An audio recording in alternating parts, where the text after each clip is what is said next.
नाम भी है, बदनाम भी है और सबसे अलग पहचान भी है।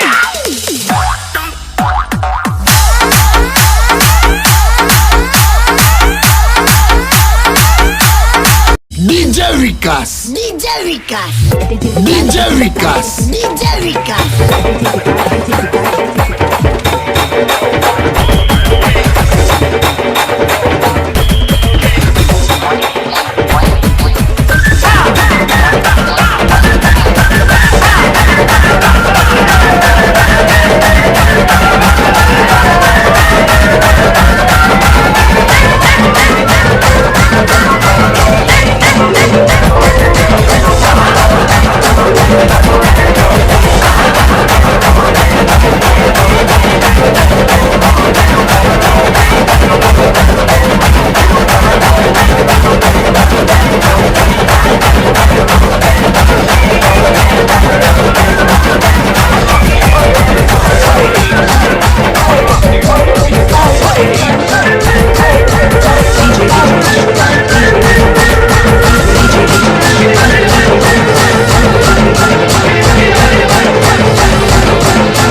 DJ Vikas, DJ Vikas, DJ Vikas, DJ Vikas, DJ Vikas, DJ Vikas.